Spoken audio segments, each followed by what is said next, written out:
Hi friends, मैं हूं जीत और आपका स्वागत है आपकी अपनी एकेडमी कैन बी डन में। और अभी हम बात करने वाले लास्ट सेशन से कंटिन्यू कर रहे हैं हम इस सेशन को। तो we are talking about Spenser. तो एडमंड स्पेंसर के वर्क्स के बारे में बात कर रहे हैं, then we will continue with Philip Sidney. So let's start. तो Spenser has written in epithalamions. It was publish in 1595। 1595 में पब्लिश हुई। These are the wedding songs. ये वेडिंग सॉन्ग्स हैं जो कि वेडिंग पर लिखे जाते हैं हस्बैंड्स के द्वारा। और ये एक ट्रेडिशन था उस समय का कि जब हस्बैंड पहली बार अपनी वाइफ से मिलते हैं फर्स्ट नाइट में, तो ये सॉन्ग उन्हें गिफ्ट करते थे या उनकी तारीफ में क्या क्या बताते थे। तो Spenser is written epithalamion to celebrate his marriage with Elizabeth Boyle. Elizabeth Boyle से अपनी मैरिज सेलिब्रेट करने के लिए उन्होंने लिखा। और जनरली तो हस्बैंड्स के द्वारा लिखे जाने चाहिए, but it can be written by anyone. Next जो उनका मेजर वर्क है वो है एमरिटी। ये 1595 में पब्लिश्ड है। It is a sonnet collection. Sonnets का कलेक्शन है। सोनेट एक पोएम होती है, आपको पता ही है। Spenser has written 89 sequences of love sonnets dealing with his own love story, and he has given the beautiful description of rural surroundings and local life of England. Next उनका work है Astrophel. Astrophel was publish in 1595। It is an elegy based on the death of Philip Sidney. Pastoral elegy है और अपने मित्र Philip Sidney की death के उपलक्ष्य में उन्होंने ये लिखी थी। Then comes Calling Cloud Come Home Again. Came Home Again. He celebrated his arrival to Ireland as Calling Cloud Comes Home Again. Calling Cloud is symbolic representation of Edmund Spencer, ideal representation of a shepherd. है ना, यहाँ पर उन्होंने खुद को symbolize किया था जब वो आयरलैंड गए थे कि कॉलिंग क्लाउड जो है वापस एक बार अपने घर पहुँच गया है। अब ये वर्क इनका नेक्स्ट वाला बहुत इंपॉर्टेंट है, शायद इसी की वजह से इनकी जान भी गई। The vision of the state of Ireland which was publish in 1596। It is the only prose work written by Spenser. ये इकलौता प्रोज वर्क है जो स्पेंसर के द्वारा लिखा गया है। ये एक सीक्रेट डॉक्यूमेंट था जो स्पेंसर ने लीक किया आयरिश रेवोल्यूशनरीज को परेशान करने के लिए। लॉन्ग पोएम्स अगर हम स्पेंसर की देखेंगे तो मदर हबर्ड स्टे है। ये 1579 में लिखा। It is a version which is dealing with the mother Hubbard's mythology से कनेक्टेड है ये। This stay has reference of an ape and a poem has allegorical message, है ना। एक एप का रेफरेंस है और इसमें एक छुपा हुआ मैसेज भी है allegorical. Overreaching theme in search of political reform. राजनीतिक परिदृश्य को बदलने के लिए, उस रिफॉर्म के लिए भी उसमें एक थीम है।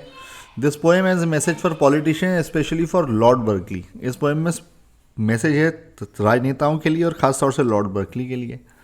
देन उनका एक वर्क है Daphnaida. It is an elegy written on the death of Douglas Howard. Ruins time भी इनका एक वर्क है। टीयर्स ऑफ म्यूजिस एक लॉन्ग लिरिक है। और वर्जन्स नेट। Spenser with all is lyrical qualities is not taken as a moral reformer. इन्हें एक मॉरल रिफॉर्मर के रूप में नहीं जाना जाता है। That is why C.S. Lewis said that Spenser is not the greatest sonneteer. Philip Sidney की बात करते हैं। नेक्स्ट हमारे इस एज के जो राइटर हैं मोस्ट इंपॉर्टेंट वो हैं फिलिप सिडनी। ये भी अपने आप में एक बहुत ही दिलचस्प इनकी पर्सनैलिटी है। तो फिलिप सिडनी अगर पीरियड देखेंगे 1554 to 1586, he has been famously called ideal Renaissance man. इन्हें आइडल रेनेसा मैन भी कहा जाता है। आइए जानते हैं कि ऐसा क्यों है।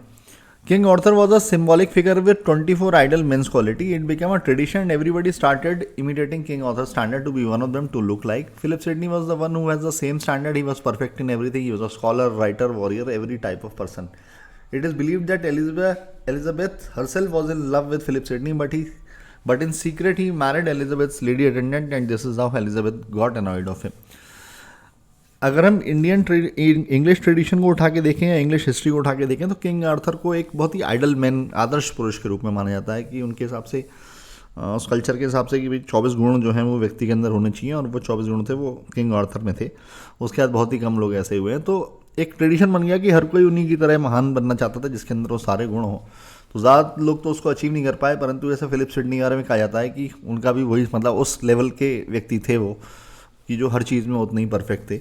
एक अच्छे स्कॉलर थे, राइटर थे, वॉरियर भी थे। It is believe that Elizabeth herself was in love with Philip Sydney.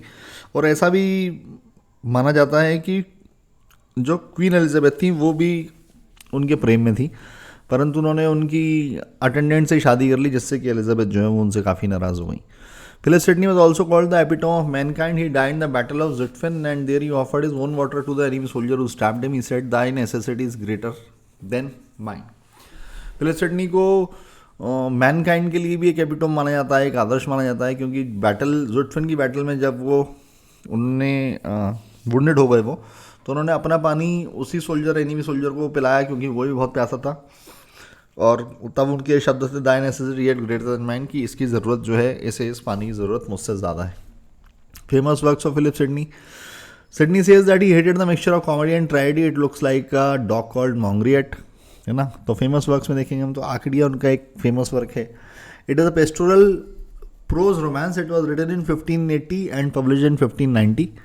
Arcadia is also the Countess of Pembroke's Arcadia. It was written on the request of Philip Sidney's widow sister, Ricordelia Mirabelle. ये इनकी request पर इन्होंने लिखा गया था। उनके नाम basically पहले तो उसको देखेंगे, ये 2 पार्ट्स में डिवाइडेड है, पहले उसको समझ लेते हैं, फिर नाम में भी थोड़ा सा डिस्प्यूट है। Arcadia is divided into 2 parts, Old Arcadia and New Arcadia. Old Arcadia got expanded and revised by Philip Sidney himself and became a New Arcadia. It has some tragic scene, but it is not a tragedy. तो 2 तरह से हम इसे देख सकते हैं कि पहले तो जो आंकड़े लिखा गया, उसके बाद फिलिप सिडनी ने ही उसको एक्सपैंड किया, तो बाद में वही नया आंकड़ी बन गया। तो उसमें कुछ ट्रैजिक सीन्स तो हैं, परंतु ओवरऑल देखेंगे तो वो एक ट्रेजेडी नहीं है। कुछ स्कॉलर ऐसा ही मानते हैं कि जो उनकी जो सिस्टर रिकॉर्डला मिराबेल, उनका नाम जो है वो रिकॉर्डला मिराबेल नहीं है, इट इज़ मैरी हर्बर्ट। आंकड़े deal with mob issues, cross dressings, politics, violence, love triangle, तो सब तरह का मसाला है आंकड़िया में आपको देखने को मिलेगा। It is a kind of a tragic comedy. The name of the Duke of Arcadia is Basilis. Sidney called a poet a maker, so he uses the word waits for poets. ये भी point आपको ध्यान रखने के लिए ज़रूरी है कि वेट्स भी कहा है उन्होंने। उनके हिसाब से पोइट जो होता है वो भी एक तरह का मेकर ही होता है, यानी एक चीज़ की रचना करता है। तो the terminology which he has used for poets is vates. ये एक बहुत इंपॉर्टेंट वर्क है, Astrophel and Stella. It has 108 love sonnets, 11 songs. Astrophel a star lover and Stella is a star, it is a mythology, एक mythological story है जिसमें एस्ट्रोफल जो है वो एक सिम्बलाइज किया है उसे एक स्टार लवर की तरह, स्टेला को उन्होंने एक स्टार माना है। एस्ट्रोफल वाज अ शेफर्ड, ये एक शेफर्ड है। He was stared and fell in love with a beautiful star called Stella. इस तरह से सिम्बलाइज किया है कि भैया ये खुद एक शेफर्ड हैं और ये इनको एक स्टार, एक बहुत ही सुंदर स्टार से प्रेम हो जाता है। He kept on watching the star but he couldn't marry the star. तो यहाँ पर ये सिम्बॉलिक उन्होंने रिप्रेजेंटेशन किया, एक्चुअली उन्होंने अपनी स्टोरी का ही रिप्रेजेंटेशन किया है। The sonnets have been dedicated to his beloved Penelope Rich, though he could not marry her and she married Robert Rich and became Penelope Rich. ये डिवोटेड है या डेडिकेटेड है, ऐसा माना जाता है कि उनकी जो जिससे वो प्रेम करते थे पेनेलोप रिच से, और वो उससे शादी नहीं कर पाए। तो पहले तो वो पेनेलोप थी, बाद में वो उन्होंने रॉबर्ट रिच से शादी कर ली, तो पेनेलोप रिच बन गई वो। In the last 108 sonnet what does Sidney promise, ये क्वेश्चन भी कई बार पूछा जाता है कि उन्होंने अपनी जो आखिरी जो सोनेट है उसमें उन्होंने क्या प्रॉमिस किया। So he promise that he will continue his writing and he will keep celebrating his love for the radio. उन्होंने खुद से प्रॉमिस किया कि वो लिखना नहीं छोड़ेंगे और अपना जो प्रेम है उसका सेलिब्रेशन वो अपने लेडी लव के लिए करते रहेंगे। फिलिप सिडनी की अगर सोनेट को देखेंगे तो वहाँ पे हमें एक हीरो भी मिलता है, that is Cupid, which is also called the God of love. ये एक बहुत इंपॉर्टेंट वर्क है इनका, द डिफेंस ऑफ पोइजी। अब द डिफेंस ऑफ पोइजी, एक तो डिफेंस वर्ड से समझ में आता है कि मतलब रक्षा करना, पोइजी का मतलब आप समझें कि पोइट्री की बात हो रही है। यहाँ पर he is replying an attack by Stephen Gosson. Stephen Gosson ने पोइट्री के ऊपर अटैक किया था, तो उसके रिप्लाई में उन्होंने डिफेंस ऑफ पोइजी लिखी 1588 में। स्टीफन वाला clergy, he reads Plato's attack on poetry, got charge and led his own comments against poetry. Stephen एक क्लर्की थे, उन्होंने प्लेटो को पढ़ा और प्लेटो ने जो पोइट्री के बारे में जो नेगेटिव बोला है उसको पढ़ने के बाद उन्होंने चार्ज हो गए और उन्होंने वापस एक पैम्पलेट, ऐसा बोला जाता है कि एक पैम्पलेट के रूप में ये लिखा, और एक पैम्पलेट लिखा जो calling poetry school of abuse, जिसमें उन्होंने स्कूल ऑफ अब्यूज़ बताया पोइट्री को in 1579। Sidney replied this in the work the defence of poesy. उन्होंने जो पैम्पलेट था उस पर जो आक्षेप लगाए गए थे, जो कि चार्जेस थे पोइट्री के ऊपर, उनका उन्होंने अपने इस डिफेंस ऑफ पोइजी में जवाब दिया। He answered Gosson's poetry and charges and became very famous. और उन्होंने जब उन आंसर्स, उन क्वेश्चन का जवाब दिया तो बाद में ये बहुत फेमस हो गई defence of poesy. It also the first official reply to Plato itself. तो प्लेटो ने तो बहुत पहले लिखा था उससे, जिससे गॉसन चार्ज हो गए, उससे पढ़ गए, लेकिन आज तक किसी ने प्लेटो को जवाब नहीं दिया था, तो पहला ऑफिशियल रिप्लाई प्लेटो के लिए भी बन गया। Gaussian said that poetry is mother of lies. Gaussian का ऐसा कहना था कि पोइट्री जो है वो झूठ का पुलिंदा है।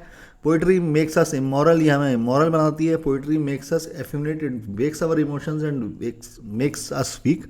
कि हमारे अंदर जो है वो हमारी सॉलिडेरिटी को कम करती है, हमें महिलाओं वाले गुणों को जागरूक करती है, हमारे इमोशंस को जगा देती है, इस वजह से हमें कमज़ोर बनाती है. तो सिडनी ने इसका जवाब दिया that poetry is not the mother of lies because poetry talk about good illusions. क्योंकि इल्यूजन की बात तो करती है परंतु अच्छे इल्यूजन्स की बात करती है. It never promises and this is the reason when poetry doesn't promise it doesn't lie. It talks about good future, कि आपको उम्मीद की किरण दिखाती है, आपको इल्यूजन बताती है, परंतु वो खुद ऐसा नहीं कहती है कि यही सत्य है कि ऐसा ही होने वाला है. तो इस तरह कोई प्रॉमिस नहीं करती है पोइट्री. तो जब प्रॉमिस ही नहीं कर रही है तो फिर झूठ कैसे हुआ.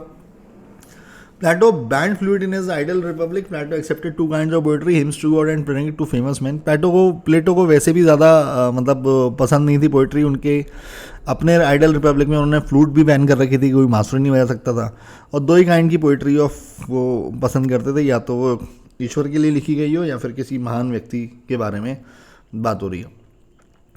अगला जो ब्लेम लगाया गॉसन ने, Gosson said that poetry is mother of lies, poetry to many men. उसके बाद नेक्स्ट जो ब्लेम लगाया that side he said that poetry makes you feminine. तो सिडनी ने उसका जवाब दिया कि poetry makes you tough, it gives you cause to stand for and to fight for. Sidney कहने था कि नहीं, बिल्कुल ऐसा नहीं है. कविता पढ़ने से आपको, सब कविताएं एक तरह की नहीं होती हैं. कविताएं आपको टफ भी बना सकती हैं, आपको सही चीज़ों के लिए खड़ा होना सिखाती हैं कि कैसे सही चीज़ के लिए साथ दिया जाता है, उसके लिए खड़ा हो जाता है. Sidney was the first critic to criticise Plato thoughts about poetry. पहले व्यक्ति हैं, हम पहले भी डिस्कस कर चुके हैं कि ऑफिशियल पहले व्यक्ति हैं जिन्होंने प्लेटो के जो थॉट्स थे पोइट्री के बारे में उन्हें क्रिटिसाइज किया. Sidney use Delia's 27 sonnets without the permission of Samuel Daniel Philip in Aristotle and Stella. ये भी उन्होंने 27 सॉनेट यूज़ की without the permission of Samuel Daniel. आइए अब हम देखते हैं सैमुअल डैनियल के बारे में. It is a sonnet collection. Delia is a sonnet collection. It is related to Aristotle and Stella. ये एरिस्टोटल एंड स्टेला वर्क से रिलेटेड है क्योंकि Delia is certainly Sidney sister Mary. It is believed that Samuel Daniel is written the sonnet sequence dealing with the Sidney sister Mary Herbert, countess of Pembroke. तो उनसे related उन्होंने ये लिखी थी. तो विदाउट उनकी परमिशन के एरिस्टोटल एंड स्टेला में सिडनी ने उनका यूज़ किया 27 सॉनेट्स का. Daniel's Della sonnet sequences have been related to Shakespeare sonnet because there are certain similarities in certain sonnet pattern. In certain sonnets, he has imitated White's love sonnet style and it deals with Petrarch's love relation with her beloved Laura, Petrarch's idol woman Laura. तो बहुत सारी और भी similarities आपको देखने को मिलेंगी जो डैनियल्स की जो डेला सॉनेट्स हैं उनमें, कि कुछ पैटर्न में आपको ये मिलेगा कि कुछ में आपको वाट्स लव सोनेट की स्टाइल की कॉपी भी मिलेगी और पेट्रार्क के लव रिलेशन जो उनकी बिलवेड लॉरा के साथ है वो भी आपको, उसकी भी आपको उसमें काफ़ी छवि देखने को मिलेगी. Next comes Michael Drayton 1563 to 1631. इस फेमस वर्क्स आर आइडिया. ये भी एक सोनेट कलेक्शन है. Here he talks about the philosophies, the life of good society, middle Tudor age and the contemporary things. इन चीज़ों के बारे में बात करते हैं. Next writer comes is Chapman 1559 to 1634. He translated Iliad and Odyssey in 1616. Chapman completed a poem written by Marlowe, Hero and Leander. Marlowe completed 818 lines, then he left it. तो उन्होंने एक जो पोएम मार्लो की incomplete रह गई थी उसको भी उन्होंने कंप्लीट किया. क्रिस्टोफर मार्लो एक बहुत इम्पॉर्टेंट टॉपिक होने वाले हैं हमारे आने वाले सिलेबस के अंदर. और अभी जो नया सिलेबस आया है ऑफ HS टेट संविदा वर्ग 1 का मेंस का, उसमें भी एक बहुत ही शानदार ड्रामा मार्लो का आपको पढ़ने को मिलेगा, डॉक्टर फास्टस. तो मार्लो समझने के लिए हमें यूनिवर्सिटी विट्स को समझना भी ज़रूरी है, डेवलपमेंट ड्रामा को समझना ज़रूरी है. तो विल सी टू इट. तो क्रिस्टोफर मार्लो को बारे में थोड़ा सा भी यहाँ पे हम देखते हैं. ये ऐसे हम कंटिन्यू करते हैं हमारे नेक्स्ट सेशन के अंदर. Thank you so much. Enjoy your evening. Have a great day.